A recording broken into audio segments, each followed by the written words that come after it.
bienvenidos y bienvenidas, amigos y amigas de la Maestría en Derecho Internacional Económico. Hoy tenemos una charla dentro del tema de Derecho Internacional del Desarrollo. Vamos a conversar con Gustavo Zambrano. Vamos a justamente conversar sobre el tema de cooperación en el marco del Derecho Internacional del Desarrollo, en el marco del encargo del Alto Comisionado de Naciones Unidas de elaborar una convención sobre el derecho internacional del desarrollo. Y justamente, Gustavo, ¿cómo estás? Buenas tardes, gracias por estar con nosotros. ¿Qué tal, Víctor? Muchísimas gracias por la invitación y por compartir algunas ideas con los y las estudiantes de la maestría. Gracias. Vamos a pasar a las preguntas, pero antes quisiera que nos cuentes un poco más sobre ti, digamos, un poco tu background, cuáles son estos temas que te gustan para conocerte más. Claro, no hay problema. Bueno, yo estudié Derecho, yo soy abogado por la Universidad Católica y tengo una maestría en Ética aplicada en negocios por la Universidad de Linköping en Suecia, además de estudios de maestría en Filosofía por la Universidad Ruiz de Montoya.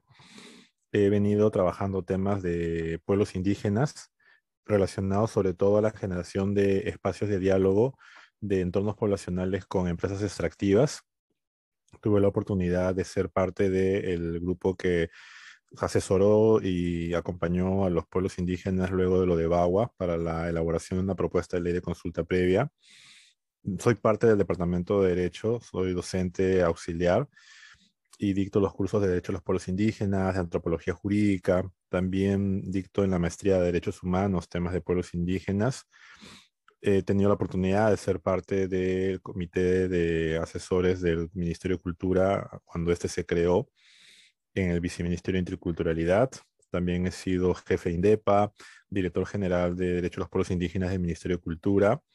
He trabajado en el IDEPUC, fui investigador senior y luego coordinador del área de investigaciones y académicas del IDEPUC. Actualmente me desempeño como especialista en temas indígenas en la FAO y sigo dictando en la universidad. Ujú. Wow, muchas gracias, es bastante vasto y por eso es que vamos a aprovechar mucho de tu experiencia en estos dos temas que parecen cortos, pero tienen varios enfoques. La primera pregunta es si consideras tú que la cooperación internacional, sea que ésta se dé de gobierno a gobierno o mediante ONGs, ayuda a prevenir o a menguar los efectos de los conflictos socioambientales de las industrias extractivas.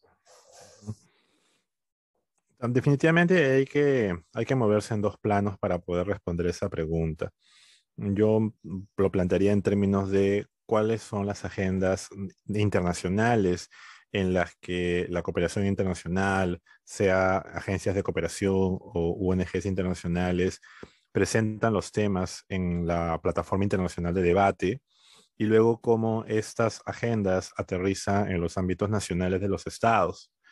¿Por qué lo digo? Porque una cosa es los temas que se discuten y cómo se van discutiendo los temas respecto no solamente a la conflictividad social, sino hacia otros, y cómo luego estos se van evidenciando y plasmando en acuerdos internacionales, por ejemplo, y cómo ello luego tiene que ir aterrizando en acciones concretas, ya sea a través de modificaciones legislativas o adecuaciones que tengan que llevar a cabo los estados, pero también cómo estos acuerdos pueden lograr ser parte de las plataformas de movimientos de organizaciones de sociedad civil o de pueblos indígenas, ¿no?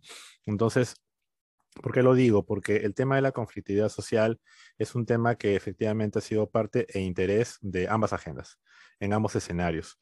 Y varios, inclusive diría, no solamente la cooperación, sino también estados, en su momento tuvieron mucho interés en financiar proyectos vinculados a la generación de condiciones de diálogo que redujesen las situaciones de conflictividad en los países, principalmente donde tenían intereses.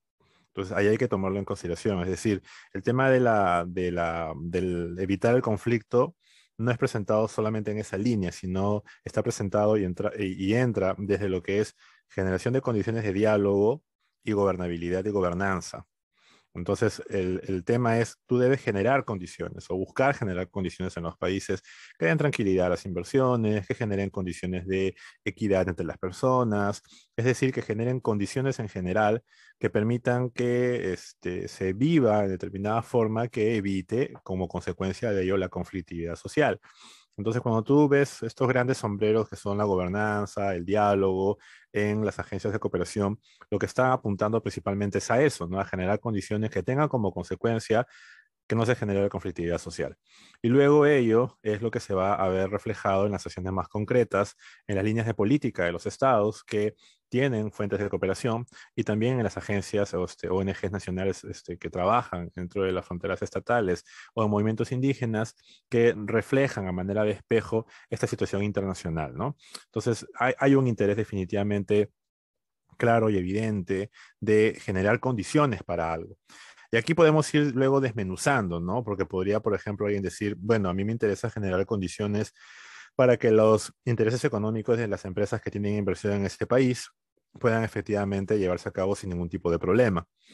O también tengo interés de que hayan condiciones de diálogo porque el país me parece estratégico frente a otros países de la región y a mí me interesa como cooperación internacional o un país, digamos, con suficiente interés en la región, de que no se levante pues la convulsión social porque eso podría tener efectos rebote.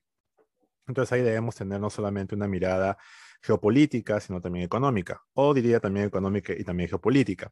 Porque, por ejemplo, yo puedo decir, a mí lo que me interesa es que hayan condiciones para que haya seguridad jurídica y seguridad económica, o también podría decir, a mí lo que me interesa es que haya seguridad política para que no, a manera de efecto dominó, se generen problemas en países de la región. Y eso, si lo vemos en el caso peruano, es bien interesante porque lo que vamos a encontrar es que efectivamente hay una serie de fuentes de cooperación que lo que apuntan es a ambas cosas, en el buen sentido de la palabra, pero también podría generar algún tipo de sospecha respecto a cuáles son las reales intenciones que pueden existir respecto a quienes tienen estos intereses detrás. Finalmente, lo importante aquí es que hay inyecciones de financiamiento que generan estas acciones y proyectos, ¿no?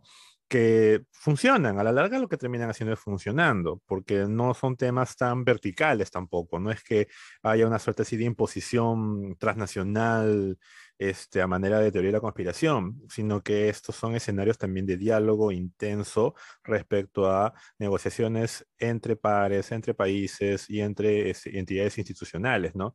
Porque el diálogo, estas acciones de diálogo y de generación de gobernabilidad en sí misma también tienen que implementarse considerando las variables de diálogo y gobernabilidad. Es decir, yo no puedo imponer estas políticas. Sería un poco contradictorio traer políticas internacionales de diálogo e imponerlas, ¿no?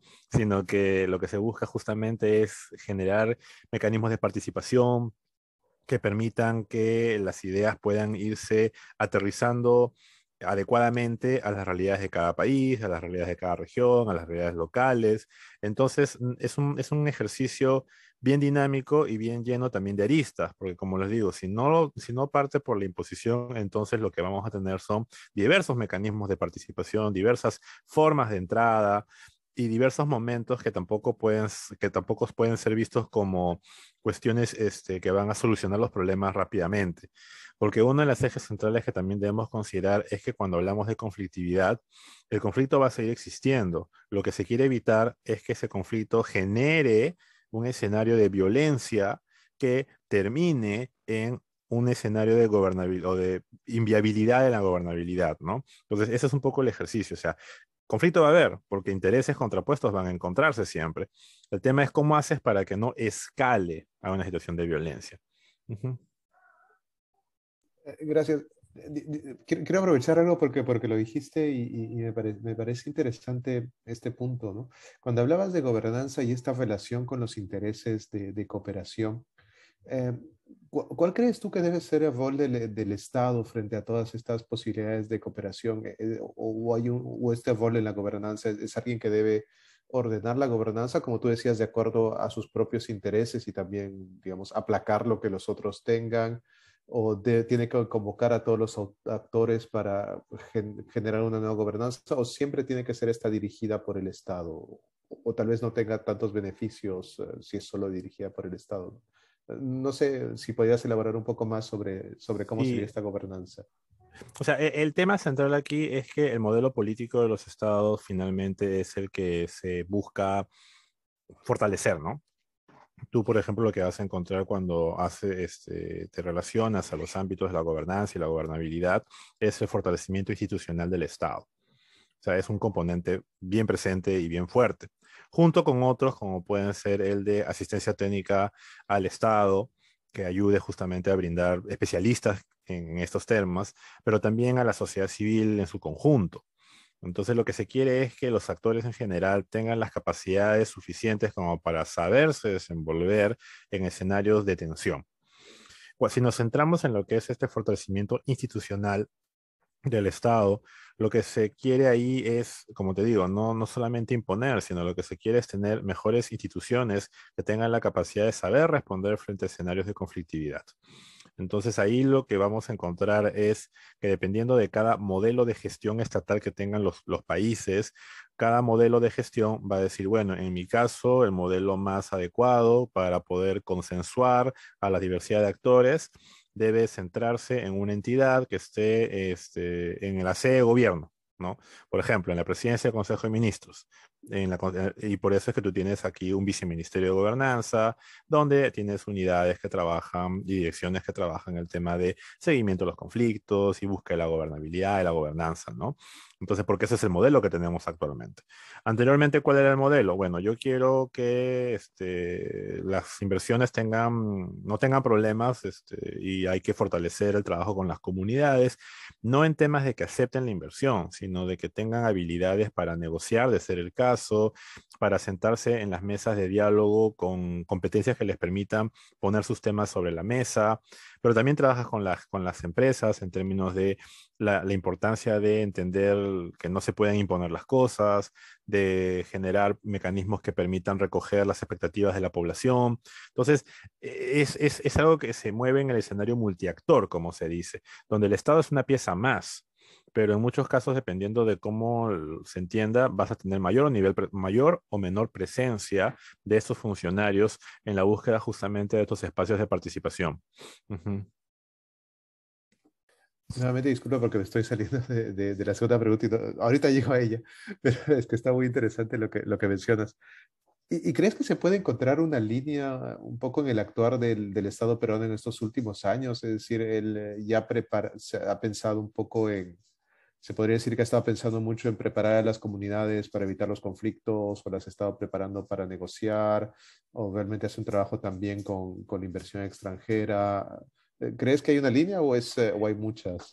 Sí, yo le estaba dando muchas vueltas a ese tema recientemente a raíz de la serie de, voy a ponerlo así, debates alrededor de la segunda vuelta electoral en el Perú.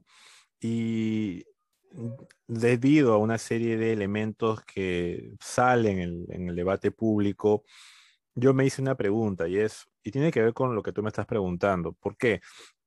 Antes de irte la pregunta, o sea, no es que no se hayan hecho cosas en materia de conflictividad, generación del diálogo, ha habido inversión, ha habido bastante, de muchos años, ¿no? En diversos sectores, mineros extractivos y otros, no solamente mineros extractivos, también ambientales, vinculados a la conservación, en temas laborales. Y la pregunta que yo me hacía es, ¿por qué a pesar de todos esos esfuerzos que tienen que ver con generar las condiciones de diálogo, da la impresión, voy a ponerlo así, que no se hubiese avanzado, ¿no? Porque da la impresión, porque alguien te podría decir, no, no, mira, yo tengo todos estos niveles de inversión en temas de gobernabilidad en los últimos 15 años. Y tú dices, bueno, si se ha invertido tanto, ¿por qué estamos como estamos? Y creo que tiene que ver con la manera como se ha enfocado el problema. A manera de anécdota, participé hace cuánto, antes de que acabe el gobierno anterior, en una mesa de trabajo justamente sobre estos temas, sobre gobernabilidad, sobre cómo generas condiciones de diálogo. Y yo puse un tema sobre la mesa que me parece justamente que podría ayudar a tratar de responder el tema que, tú estás, que estamos planteando. Y es que no se pueden generar condiciones de diálogo si es que se siguen manteniendo prácticas de racismo entre las personas que dicen que quieren dialogar. Y la respuesta que yo encontré fue lamentablemente no la mejor, no en el sentido de que no se quería abordar el tema, no se quería abordar el tema, sino en el sentido de que como que había un tratamiento muy paternalista respecto, no, no, mejor no, ese problema no, muy difícil, no, mejor hablemos de lo bonito, de lo bueno. Entonces, A mí particularmente eso sí me genera algún tipo de controversia respecto a, y un levantamiento de mi ceja respecto a, ¿y cómo han estado entendiendo entonces la generación del diálogo? Yo no puedo generar diálogo, yo no puedo generar gobernabilidad si ni siquiera los actores, sino las personas, no se entienden y se discriminan entre sí. Y creo que tiene que ver mucho con justamente no haber abordado adecuadamente el problema. Y lo voy a poner también desde otra entrada. Cuando se trabaja el tema de género, cuando tú trabajas el tema de género y la incorporación del enfoque de género en políticas públicas y en general, y esto lo ha trabajado muchísimo el Ministerio de la Mujer a través de sus programas, lo que tú haces es atacar del problema.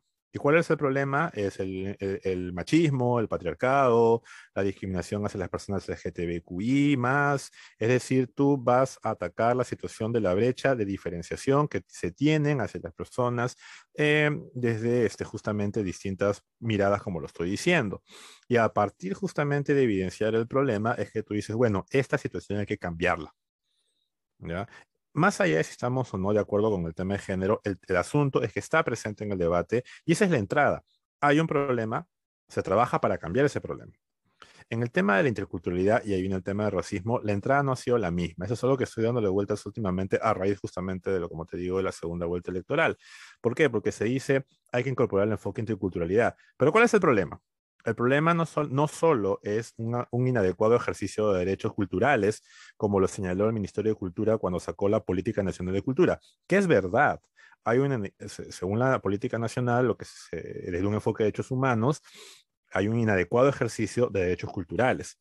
Y una de las razones de ese inadecuado ejercicio de derechos culturales tiene que ver con taras coloniales, con discriminación y racismo hacia la diversidad cultural. Es decir, cómo se ha estado viendo la diversidad cultural, cómo se ha estado entendiendo la diversidad cultural. El problema es ese. El problema es que la diversidad cultural no ha sido reconocida como un valor, como una realidad. Y la manera de romper con esa brecha es incorporando el enfoque de interculturalidad y de ejercicio de derechos. ¿Y por qué estoy metiendo este tema? Porque muchos de los escenarios de conflictividad social a nivel nacional presentan a pueblos indígenas, presentan a diversas culturas. Es una cuestión simplemente de ver el mapa de conflictos a nivel nacional y dónde están ubicados en territorios de pueblos indígenas, tanto andinos como amazónicos. Y lo que vamos a encontrar es que si yo mantengo lógicas monoculturales, al momento de abordar un problema de este tipo, lo que va a terminar sucediendo es que mi abordamiento, si la palabra existe, no va a funcionar. ¿Ya? La OIT viene llevando a cabo una serie de estudios respecto justamente a este problema. ¿Por qué? Porque la brecha en materia de pueblos indígenas no ha variado cuando tú lo comparas con la reducción de las brechas de otras necesidades satisfechas en el caso de la población no indígena. ¿Ya? Entonces la pregunta es, ¿por qué los estados van reportando a nivel internacional avances? Y cuando tú ves el nivel del avance, dices, sí, han habido avances, por ejemplo, en reducción del trabajo infantil, en reducción de la informalidad, en población no indígena. Pero cuando ves población indígena, ves que la brecha no se ha reducido. Y la pregunta es, ¿por qué no se ha reducido si en un caso sí, en otro caso no? Y uno de los elementos que se está encontrando tiene que ver justamente con que las políticas, podría ser de conflictividad, podría ser lucha contra la pobreza, podría ser cualquier cosa, trabajo infantil, y etcétera, etcétera, están pensadas monoculturalmente y no están atacando adecuadamente el problema. Entonces, si yo diseño políticas pensadas nacional o internacionalmente desde una mirada cultural única, hegemónica, lo que va a terminar sucediendo es que no funcionan. ¿Y no funcionan por qué? Porque la diversidad la realidad es diversa culturalmente hablando. Entonces yo no puedo planificar políticas monoculturales para sociedades culturalmente diversas. No empata, no funciona, ¿no? Y en el tema de la conflictividad, por eso te digo, estoy masticándolo y tratándolo de poner en blanco y negro, gracias más bien por la pregunta, porque la impresión que yo tengo justamente también podría explicar situaciones como la que estamos viviendo. ¿Se ha trabajado y se ha invertido en conflictividad social y en generación de gobernabilidad y diálogo? Sí, claro que se ha trabajado un montón, pero no has trabajado contra el racismo. Ujú. Claro, parece tan sencillo, pero es tan complejo, ¿no? Esta discusión de punto de partida racismo que parece que se conoce, y tal vez se habla un poco más, pero no se ha trabajado y... Ah. Bueno, espero que pronto salga esto que dices que le estás poniendo en papel, ¿ah? Sí, yo he escrito un par de notas de opinión al respecto, Ah, las puedo compartir. ujú. Justo tengo una pendiente que tengo que sacar. Y quizás tenga que ver con algo que el otro día, lo que pasa es que terminé un libro que es bien retador, Se llama ¿Por qué no hablo de racismo con gente blanca? ¿No? Sí, no me acuerdo el nombre de la autora, es una autora afrodescendiente británica. Y claro, cuando uno ve el título, genera pues, es un título que puede ser controversial. Y una de las cosas que señala tiene que ver con la figura del racismo estructural que se ha instalado en dinámicas de entender, ¿cómo decirlo? Que el problema que ella evidencia en este libro, de una u otra forma, se plantea respecto a que el racismo muchas veces no es abordado de forma confrontacional, como debería serlo, sino de forma superficial.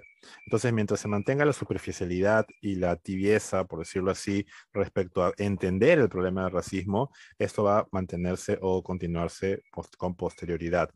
Y otro tema que señala que me parece central respecto a este debate tiene que ver con que muchas veces cuando se habla de racismo, se cree que para hablar de racismo tienes que matar gente, ¿no? O tienes que sacar al Ku Klux Klan de, no sé, pues en las calles y empezar a quemar cruces. Y es como que no, o sea, no es necesario, voy a decirlo así, llegar a ese extremo para recién hablar de racismo. ¿No? Tiene que ver con dinámicas sociales que están instaladas y que evidencian sumisiones o formas de ver sumisa a la gente, o tienen que ver con la forma como nos tratamos desvalorando a la diversidad cultural. Entonces, si tú, claro, si tú dices, en un escenario de conflictividad social hay dos partes, las dos partes no son iguales, no, y no se van a tratar de forma igual, no, no. Entonces, se ha trabajado mucho para equiparar que las dos partes puedan conversar. En un escenario de conflictividad y de diálogo, una de las razones por las cuales ayuda a que la conflictividad se reduzca tiene que ver con que las partes puedan ponerse de acuerdo, lleguen a acuerdos. O sea, esa es la idea de negociar, pero también es la idea del día a día. Tú tienes una comunidad, tú tienes una actividad extractiva, la actividad extractiva genera un tipo de impacto y hay un impacto de carácter social y lo que buscas es que hay un encuentro entre ambas partes y se pongan de acuerdo para ver cómo la actividad sigue llevándose a cabo de tal manera que se genera algún tipo de resarcimiento económico o indemnización correspondiente o simplemente por el nivel de impacto de tener a la actividad al costado puedes algún tipo de proyecto de desarrollo. Y por eso negocias. Entonces, la idea del diálogo y la gobernabilidad tiene un componente de negociación, más que de mediación, de negociación. Pero si las partes no se ven como iguales y se tratan de forma despectiva una a la otra, es muy probable que no llegues a nada, o lo que llegues no funcione, o funcione a medias, ¿no? Entonces, o quizás funcione, pero no solucionó el problema detrás.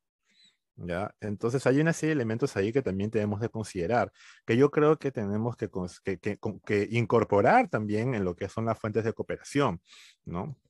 Ujú.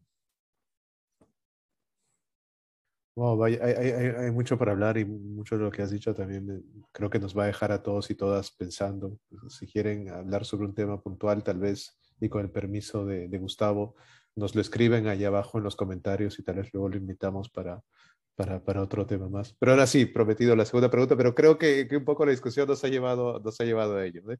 La segunda pregunta era si las empresas extractivas extranjeras están preparadas o consideras tú que se capacitan para tener un diálogo multicultural con las comunidades y o pueblos y otros grupos. Ujú. Te lo voy a responder así. Yo te diría que sí se preparan, ¿ya? Es más, ahora es más obligatorio que antes, ¿ya? ¿Por qué lo digo de esa manera? Primero porque, bueno, ahora el Perú cuenta con un Plan Nacional de Acción de Derechos Humanos. En la región de América Latina y el Caribe somos el tercer o cuarto país, tercer país que tiene uno. Chile y Colombia tienen, el de México no recuerdo bien si se llegó a sacar, pero que coincidentemente tiene que ver con los países con los que competimos respecto a la competitividad de la inversión a nivel de la cuenca del Pacífico en América Latina, ¿no? México, Colombia y Chile. Entonces somos el tercer o cuarto país que ya cuenta con un Plan Nacional de Acción. El Plan Nacional de Acción pone en blanco y negro los principios rectores de RAGI de las relaciones entre empresas y derechos humanos, ¿no? Establece las acciones de cuáles son las obligaciones que tiene que llevar el Estado, de prevención pero sobre todo las de respeto, que es el pilar 2 en el caso de los pilares que tienen los principios de Ruggie, que las empresas tienen que considerar para llevar a cabo actividades en general. Un tema que sí me gustaría decir es que los principios de Ruggie y los planes nacionales de acción están pensados para todas las empresas. ¿Ya? Eso es algo importante, es decir, deben estar pensados no solamente para las extractivas, también para, no sé, agroindustria, para textiles, banca, etcétera, etcétera, ¿no? Entonces tiene una mirada que abarca así grandemente, ¿no? Y dentro de estos, definitivamente el reconocimiento de derechos colectivos de pueblos indígenas y de la diversidad cultural es un elemento no solamente transversal, sino sustantivo de la forma como es entendido esto, sobre todo en países como el nuestro, finalmente, ¿no? Entonces, eso por un lado. En un segundo lugar, no podemos negar el hecho de que desde la responsabilidad social y empresarial se ha venido trabajando muchísimo justamente para que las personas vinculadas a las actividades extractivas adquieran y tengan las capacidades y habilidades para poderse mover en espacios multiculturales. ¿Ya? Inclusive, cada vez hay más interés de entidades académicas nacionales e internacionales de incorporar estos temas. Solamente para comentarte, el MIT tiene un curso bien interesante sobre relaciones interculturales empresariales. Sí, yo también me quedé así cuando me enteré de ese y estoy esperando a que lo pueda llevar prontamente porque este año se han llevado como 4 módulos, no son muy extensos, pero sería interesante, ¿no? Empezar a conocer el interés que puedan tener entidades como el MIT o ¿cómo se llama esta universidad española que ve temas de MBAs? Bueno, no me acuerdo. Que también es una top de estas que promociona, pues lleva a cabo acciones vinculadas a los MBAs a nivel internacional. Así como en su momento el tema de ética en los negocios, cuando ocurrió lo de Enron hace ya más de una década atrás, puso sobre la mesa la necesidad de meter el tema de la ética en los negocios, que sí estaba, pero no estaba lo suficientemente presente. Ahora está el tema de la interculturalidad y el tema de los derechos humanos en los negocios. Entonces no podemos negar que sí, efectivamente, hay un manejo cada vez más de liderazgos empresariales, directivos y de cabezas de empresas nacionales y transnacionales que incorporan el tema, pero es algo que está cada vez recién empezando, ¿no? Lo cual no niega que vaya a haber un aumento con posterioridad en estos marcos, ¿no? Nacionales e internacionales en general. El punto para mí no solamente es que haya mayor oportunidad de llevar estos cursos y estos escenarios de diálogo, sino adicionalmente lo que señalaba anteriormente, ¿no? Porque de nada me sirve llevar este curso si a la persona que tengo delante la trato discriminatoriamente. O sea, y eso no pasa por llevar un curso únicamente, pues, ¿no? Es otra cosa, es evidenciar algo que está metido en la forma como piensa la persona, cómo ha construido su relación con el otro y que quizás le cueste más. Y acá es un tema bien interesante, ¿no? Tiene que ver más o no únicamente con sensibilizar. No es un tema únicamente sensibilizar, es un tema de empezar a trabajar las cosas de otra manera. Por lo menos es como lo dije hace un rato, ¿no? Abordar el tema confrontacionalmente. Y digo confrontacionalmente no en términos de vamos a ir a pelearnos entre todos, sino de abordarlo como es un problema. Y, o sea, cuando una persona, y ahí yo veo con cierta envidia sana a mis amigas y amigos que trabajan en el tema género, cuando una persona hace un comentario machista, se le dice, es un comentario machista, no sea machista. Cuando una persona hace un comentario o lleva a cabo una acción transfóbica, se le dice, eso es transfóbico. Bueno, es lo mismo, ¿no? Si una persona hace un comentario racista, se dice, oye, eso es racista. Y no es para sentirse mal, ¿no? Porque te digo, uno piensa racismo y es como que, uy, soy el Ku Klux Klan, voy a salir a quemar, pues, gente, ¿no? No, es para que te des cuenta que tienes que empezar a cambiar tus formas de pensamiento. Hace 10 años estaba normalizado cierto tipo de prácticas que actualmente, es una mirada de género y dices, eso era machista, ya no hay que hacerlo. Sí, pues es lo mismo con el racismo. No, hay que empezar a evidenciarlo un poco más. Y eso va a ayudar, creo yo, a que todo esto que se viene avanzando en términos, como te digo, de capacidades, de habilidades y competencias a nivel internacional y nacional, pueda asentarse mejor. Ujú. Sí, creo que por lo que decías antes y también por lo que dices ahora es, no sé, tal vez sea un buen indicador el momento en que la discusión vaya más allá de que cuando digas eso es racista te respondan, ah, Lo que pasa es que tú eres un acomplejado, ¿no? Exacto, Cuando la discusión vaya más allá de esa respuesta exactamente. negativa, Así es. lo niego, es porque tú tienes un complejo acá de Así racismo, es, sí, tal o te vez. digan, no, lo que pasa es que es una broma, no, no, no, Mm, no, eso es, mm, es empezar a verlo así. Y por eso te mencionaba hace un rato que el problema y que he identificado esta autora, que no me acuerdo su nombre en este momento, es que el problema del racismo no es el racista facho, es mm. la persona que dice ir contra el racismo y todavía lo justifica bajo ese tipo de argumentos. No, no, en verdad no, mentira, no. ¿Entiendes? Es la tibieza hacia el racismo. Y creo que hay que decirlo ahora sí. Hay que decirlo ahora sí. Bien. Muchísimas gracias, Gustavo, por tu tiempo. Disculpa que hayamos cogido más de dos preguntas, pero No te está muy preocupes. interesante. Por favor, si están interesados, interesadas en estos temas, escríbanos y coordinamos con la amabilidad de Gustavo de tener algo más. Ha sido un gusto, Gustavo, y No, entonces que estés gracias. muy bien. Hasta Igualmente, luego. muchas gracias, Víctor. Hasta Adiós a luego. todos.